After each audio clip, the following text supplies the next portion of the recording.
Good morning, everyone. I'm thrilled to be here and to see all the friendly faces.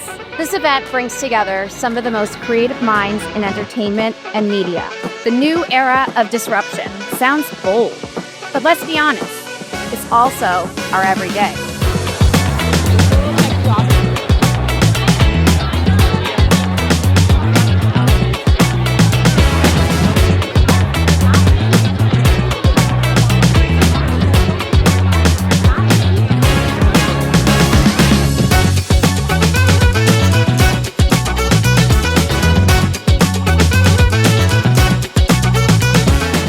At Nexon, you don't just weather disruption, we try to make sense of it.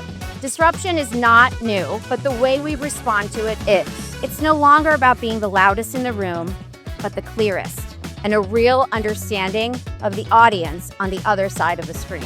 In your opinion, what is the value of multicultural stories? Not only are you yelling that you matter, but we believe that you matter as well. And I think that it's the healthiest thing for where we are in the world right now is to make sure that everybody knows that they have a place, that they can feel heard, and to honor all of that in our sort of global community.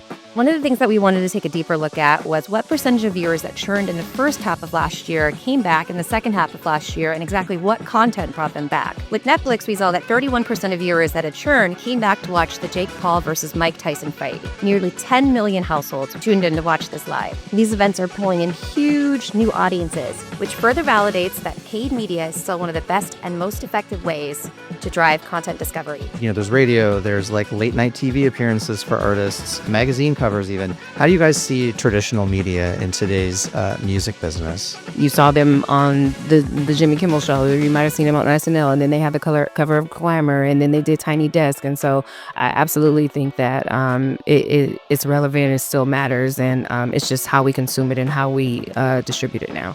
Audiences don't just log onto Netflix and hit play anymore. They search, they scroll, they text their friends, and they dive into Reddit threads to ask, is this worth my time?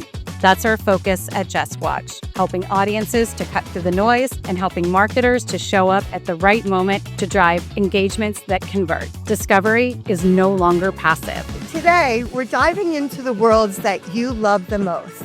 TV, film, and gaming. Fandom is where fans go to dive deep into stories, characters, and the communities they love. I've seen like just massive shifts in the way like the industry is working with influencers and creators. For you guys, what have been some of the shifts that have really just put you and the companies you work for on notice? I made a joke recently at another event that, you know, if my team came to me and said I would switch my entire media plan to creators, I'd be like, yeah, let's do it. It's not about mass anymore. It's not about pop culture. I think it's all about subculture.